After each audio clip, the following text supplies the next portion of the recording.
News with Marcellus, Wiley, Kelvin, Washington, and all right, so we got to hear the story. Everybody's been waiting right now. You got people waiting to get, they got to walk into work, and they're just waiting right now. Okay, I don't need to hear the story. People ready to get in the house. They got the kids just got their face to the glass and window like, Daddy, come in. He's like, hold on, I want to hear this story. Yeah. Marcellus, Wiley, tell us this story. We're talking about athletes and the show ballers and how is it a true, accurate depiction of how the life of a baller? Yeah. Look, I saw every single episode of season 1, some of them multiple times because I just loved the show. I really did, because it's easy to mess that up. It's easy to destroy the NFL lifestyle and just sell what people think.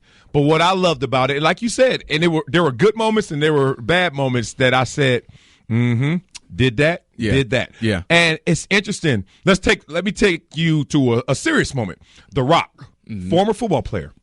And this is real. I know too many teammates who have suffered through this. He has the appearance of, I'm still a millionaire. He had the nice suits. Remember that? Yeah. Had the nice car still, was walking around, and people were like, oh, you're good. You're made. You're still in the same city you played.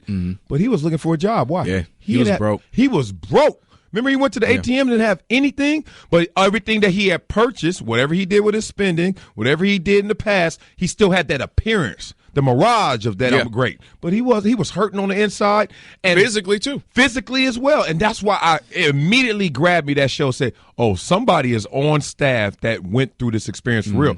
And it's true. I think Rashad Mendenhall is one of the writers on I like him. I like Rashad Mendenhall. He's a very, very well thought out, smart guy. I like the things that I've heard from him. Some of the content he's put out there over the last few years since he retired from the NFL. Yeah, he's added to that room, certainly, in terms of intelligence and experience.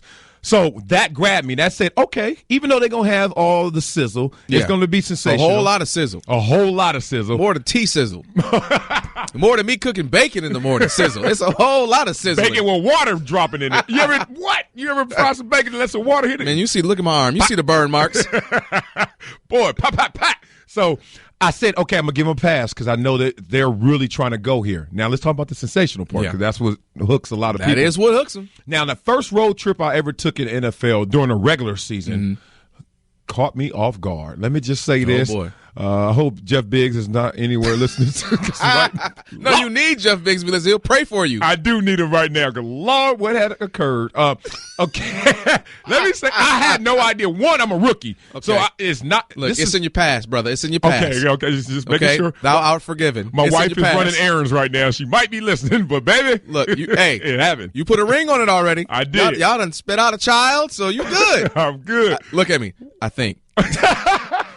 Look, one weekend, be careful, brother. Yeah. Be careful. And we on Disney, so I don't even know how I could get the story out. But let me say this. We land, and the NFL is a babysitting session. It's so funny. They make up meetings. They make up things we got to do just because they don't want us to hit the streets. Yeah. 53 dudes hitting the streets is mob mentality. Problems. It's not like basketball where everybody's going to know who you are. Yep. When a football team hits the city, only 5 guys are recognizable, and the rest are just rich and away from home. So and full of testosterone. Yeah. And so we land. It's always 2, 3 in the afternoon on a Saturday. We land this Saturday. I remember we were going to Seattle, whenever that game was. And we landed. And they were like, what you going to do? Now, I'm a rookie, so I'm not a part of that veteran conversation of what y'all going to do. But I had a homie, Thomas Smith was my boy. And he was like, yo, I'll tell you where they going. And then I was like, all right. And T. Smitty told me where they were going. And I showed up. And mama didn't know what they were doing. It was, I couldn't believe it. I was like, first of all, how'd y'all convert this hotel suite into this club right here? And the thing is, you always have a meeting at around 8 o'clock, and then you got curfew at 11. So you got to squeeze it in before 8 o'clock. Hello. Squeeze it in. Just going to say, there's a whole lot of before 8, or you got to come back at 9 to 11. So it's that show Ballers, and you saw the wild scene at the house. There's a whole bunch of scenes. I've seen that.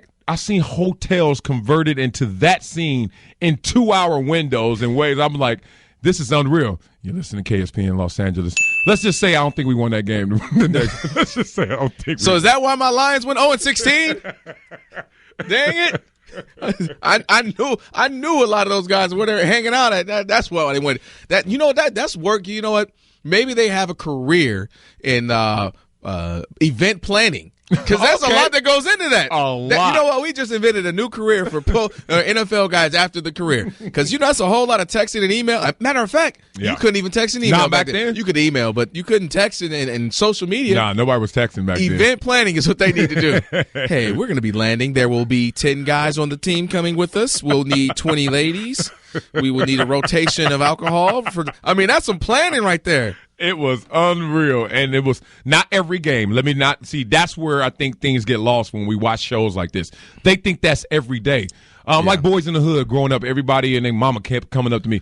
Is it really like that in Compton? I was like, not every day, but everything you saw in that movie has occurred. Yeah. And a lot of it's occurred, obviously, in Compton. Yeah. So, there you are. Thank you. We appreciate that story. Yeah, I kept it as clean as I could. You did a good job. We got the imagery. Yep. we got it. And then in comparison to Ballers, which if you've seen the show, then you know what they're about.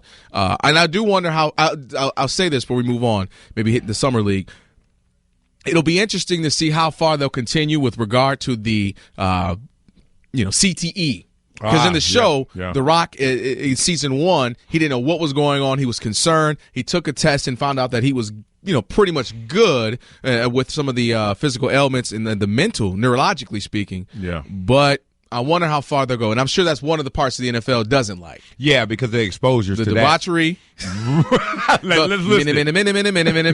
All the, you know what, the debauchery and also the head injuries, I think. Yeah, that's messing with their bottom line. Yeah. And they had an issue, obviously, when the movie came out. What was that called? Concussion. Concussion. Yeah. Yeah, you might have had a concussion. You can't even remember the movie called Concussion?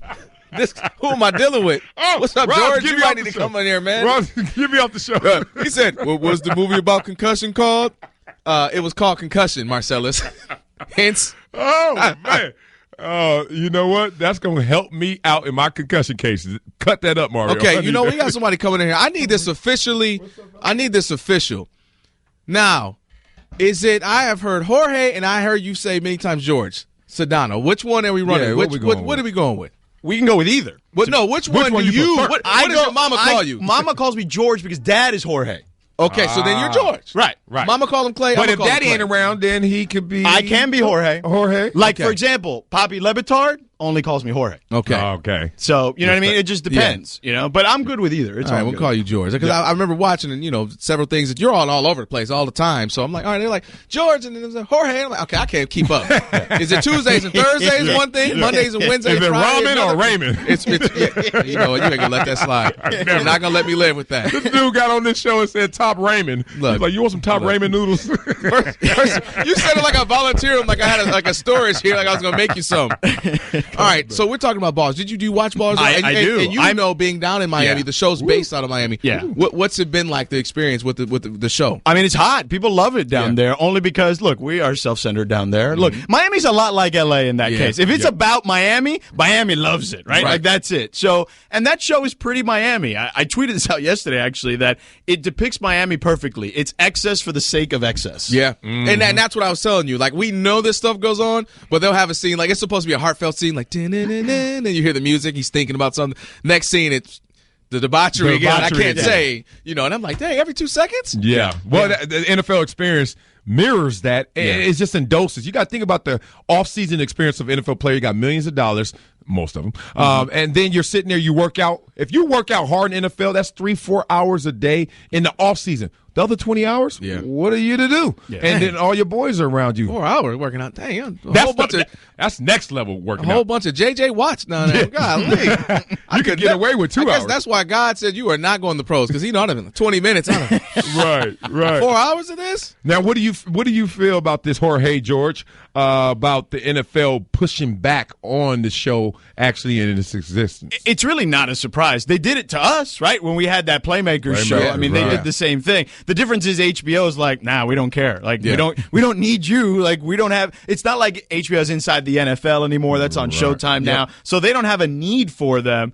I mean, I guess I don't blame the NFL for doing it, but to actually think that they could convince them otherwise is probably pretty naive and stupid. Are they missing it, though? Is the NFL missing it in that, so what if it shows a little, gratuitous nakedness and whatever else you want to, discuss about why you may not like the show, maybe the physical ailments that the game puts on you, but we're talking about it. We're talking about the game, and the season hasn't started yet, and the show, goes on, and guys are talking about the NFL. And is it one of those things where leagues act like they don't like something, like, no, don't do that, no, or don't say that when they really love it, because all publicity is good publicity, and we're talking about it, or people are watching the show? I think that normally I would agree with you on that, but the reason why, it's because of all the stuff the NFL has dealt with off the field here over the last year or two. Yeah. I think that the last thing they want is to portray their players as womanizers, frolicking around town, creating all sorts of havoc. Like, they don't want that image, especially right now because of what's transpired. And the reality is this: because his predecessor, Tagliabue, didn't want playmakers, Roger Goodell, people don't realize this, he was in essence a test tube baby of the NFL. He only knows the NFL. Right. He's not like David Stern or Adam Silver, who had jobs. They were lawyers or whatnot before they got to the NBA. Roger just knows the league, and that's it. So he's kind of myopic in that sense, and a little tunnel vision.